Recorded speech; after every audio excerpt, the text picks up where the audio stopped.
नमस्कार, मैं हूं अंकुर और आप देख रहे हैं सत्यहिंदी.com। एक नजर डालते हैं अब तक की सुर्खियों पर। अखिलेश यादव ने फिर से मुख्यमंत्री योगी आदित्यनाथ के गर्मी निकाल देंगे वाले बयान पर हमला किया।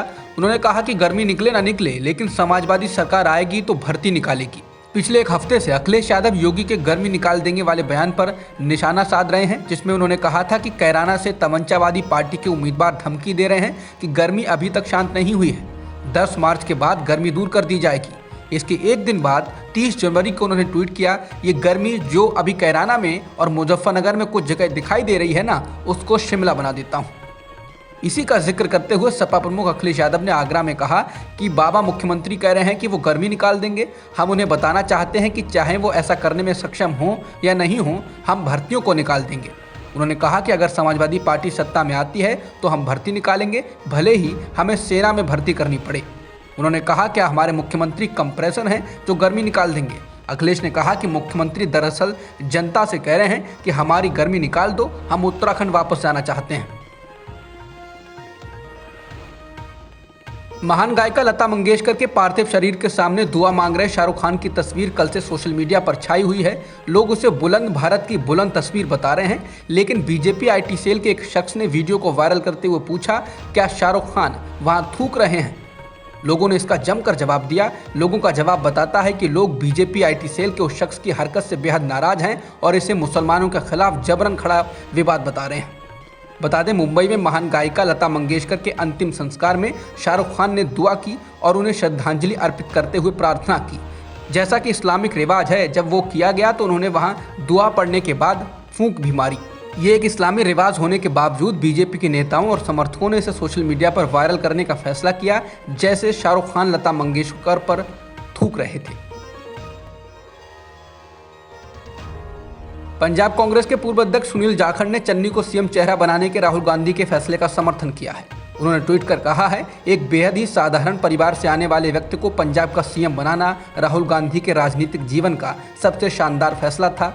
ये दिखाता है कि राहुल गांधी कितने अच्छे फैसले लेते हैं। अब राहुल गांधी ने चन्नी को सीएम का चेहरा बनाकर फिर से उस बात को सही साबित किया।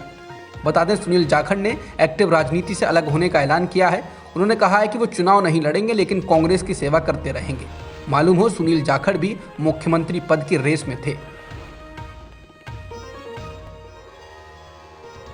डेरा सच्चा सौदा प्रमुख गुरमीत राम रहीम सिंह, जो 2002 में अपने प्रबंधक की हत्या के लिए आजीवन कारावास की सजा काट रहा है और 2017 में 2 महिलाओं के बलात्कार के लिए भी दोषी ठहराया गया है, आज शाम हरियाणा के रोहतक जिले की सुनारिया जेल से बाहर आ सकता है। हरियाणा सरकार के जेल प्रशासन ने राम रहीम को 21 दिनों की छुट्टी को मंजूरी दे दी है। सरकार के इस फैसले को पंजाब में आगामी विधानसभा चुनाव से जोड़कर देखा जा रहा है। बता दें, डेरा अनुयायियों और राम रहीम सिंह के लोगों का पंजाब के मालवा क्षेत्र में काफी प्रभाव है। उनके वोटों को संसदीय और विधायी चुनाव के परिणाम तय करने में महत्वपूर्ण माना जाता है। पहले मुख्यमंत्री योगी आदित्यनाथ ने अपनी जाति राजपूत होने पर गर्व बताया था। अब उप मुख्यमंत्री दिनेश शर्मा ने ब्राह्मण जाति के गौरव का बखान किया है।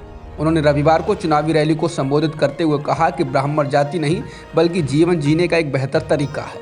हालांकि इसके साथ ही उन्होंने ये भी कहा कि उनकी पार्टी बिना किसी भेदभाव के सभी के लिए काम करती है। बीजेपी के वरिष्ठ नेता दिनेश शर्मा ने भी रविवार को गौतम बुद्ध नगर के जेवर में कहा वो विधानसभा चुनाव के लिए राज्य भर में यात्रा कर रहे हैं और अक्सर उनसे ब्राह्मणवाद और जातिवाद पर पार्टी की स्थिति के बारे में उनके विचार पूछे जाते हैं। पीटीआई की रिपोर्ट के अनुसार शर्मा ने कहा कि किसी ने मुझसे ब्राह्मणों के बारे में मेरे विचार पूछे। मैंने कहा कि बीजेपी सबका साथ सबका विकास चाहती है, न ब्राह्मण न गुर्जर न जाट। हर जाति का अपना महत्व है और इसलिए हमारे पास यहाँ सभी जातियों का एक गुलदस्ता है। उन्होंने आगे कहा, लेकिन जब मुझे ब्राह्मणवाद से जोड़ा गया तो मैंने कहा, हाँ मैं एक ब्राह्मण हूँ और मुझे इस पर गर्व है। मैं इसे किसी अपमान के रूप में नहीं देखता। डिप्टी सीएम दिनेश शर्मा ने कहा कि एक ब्राह्मण का काम सर्वे भवन्तु सुखिनः है, जो दूसरों के सुख में खुशी महसूस करता है वो ब्राह्मण है। शर्मा ने कहा कि पहले केवल शिक्षकों को ब्राह्मण कहा जाता था क्योंकि वे लोगों के कल्याण के लिए काम करते थे और सभी जातियों में सम्मान के कारण उन्हें देवता के रूप में माना जाता था। उन्होंने आगे कहा, तो ये नई जाति कहाँ से आई? ब्राह्मण कोई जाति नहीं, जीवन जीने का एक श्रेष्ठ तरीका है। चाहे शिक्षा हो या जो भी काम हो, वो किसी भी जाति के विरोध में नहीं है। जन्म से मृत्यु तक ये ब्राह्मण हैं जो सौभाग्य के लिए कार्य करते हैं। उन्होंने विपक्ष पर निशाना साधते हुए कहा कि बीजेपी पिछड़े वर्गों, जाटों, गुर्जरों, ठाकुरों, वैश्यों और सभी के लिए काम करती है। हमारे पास सभी जातियों के मंत्री, विधायक, एमएलसी हैं। कर्नाटक के उडुपी जिले के कुंडापुर में एक सरकारी कॉलेज में छात्राओं के कक्षाओं में हिजाब पहनने के अधिकार को लेकर विरोध प्रदर्शन के दौरान घातक हथियार रखने के आरोप में 2 लोगों को गिरफ्तार किया गया है। पुलिस का कहना है कि आरोपियों में से कम एक कई बार अपराधों में शामिल रहा है। समझा जाता है कि आरोपी छात्राओं के आंदोलन का हिस्सा नहीं था। आरोपियों पर हत्या के प्रयास, घातक हथियार से दंगा करने और आपराधिक साजिश का आरोप लगाया गया है। वे शुक्रवार को विरोध प्रदर्शन स्थल के आसपास घूमते हुए देखे गए 5 लोगों के समूह में शामिल थे। कर्नाटक में कॉलेजों में हिजाब बनाम भगवा स्कार्फ का विवाद लगातार बढ़ रहा है। इस दौरान 2 कॉलेजों ने सांप्रदायिक बवाल से बचने के लिए आज छुट्टी घोषित कर दी, जबकि एक अन्य कॉलेज कुंडापुर में सरकारी जूनियर पीयू कॉलेज ने छात्राओं को कॉलेज परिसर में आने की अनुमति दी, लेकिन उनको अलग कक्षाओं में बैठाया गया, लेकिन पढ़ाई नहीं करवाई जा रही है। कॉलेज के अधिकारियों ने कहा ये गेट के बाहर भीड़ से बचने के लिए किया गया है। वहीं प्रिंसिपल ने जोर देकर कहा कि छात्र हिजाब हटाने के बाद ही कक्षाओं में आ सकते हैं, लेकिन छात्राएं इस बात पर अड़ी रहीं कि वो क्लास में अपना हिजाब नहीं उतारेंगी। इसके अलावा Kalavara Varadaraj M Shetty government first grade college Kundapur में हिजाब पहने छात्राओं को घर भेज दिया गया। वाइस प्रिंसिपल उषा देवी ने कहा, हमने छात्राओं को घर वापस भेज दिया। हमने उन्हें हिजाब के बिना कक्षाओं में प्रवेश करने की सलाह दी थी, उन्होंने मना कर दिया, इसलिए हमने उन्हें जाने के लिए कह दिया। हमने उनसे कल हाईकोर्ट के आदेश की प्रतीक्षा करने का भी अनुरोध किया है। अभिनेता अक्षय कुमार उत्तराखंड के ब्रांड एम्बेसडर बन गए हैं। समाचार एजेंसी एएनआई के मुताबिक मुख्यमंत्री पुष्कर सिंह धामी ने कहा कि हमने अक्षय कुमार को एक प्रस्ताव दिया था, उन्होंने इसे स्वीकार कर लिया है। वो उत्तराखंड के ब्रांड एम्बेसडर के रूप में काम करेंगे। इसके अलावा धामी ने अक्षय कुमार के साथ फोटो साझा करते हुए लिखा है कि आज प्रख्यात अभिनेता, युवाओं के प्रेरणा स्रोत और मेरे मित्र अक्षय कुमार जी का मुख्यमंत्री आवास में स्वागत एवं अभिनंदन किया।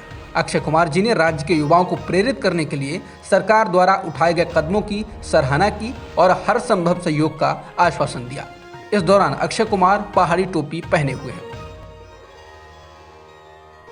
देश में सोमवार को कोरोना संक्रमण के मामले 1 लाख से कम आए हैं। ये करीब 1 महीने बाद ऐसा हुआ है। केंद्रीय स्वास्थ्य मंत्रालय द्वारा सोमवार को जारी आंकड़ों के अनुसार 24 घंटे में 83,876 नए मामले दर्ज किए गए हैं। ये एक दिन पहले की तुलना में करीब 22% कम है। पिछले सोमवार को एक दिन में 2.09 लाख केस आए थे, यानी पिछले करीब 1 हफ्ते में 1 लाख से ज़्यादा केस कम हो गए हैं।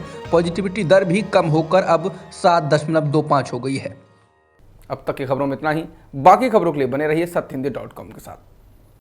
सत्य हिंदी का ऐप डाउनलोड करें गूगल प्ले स्टोर पर।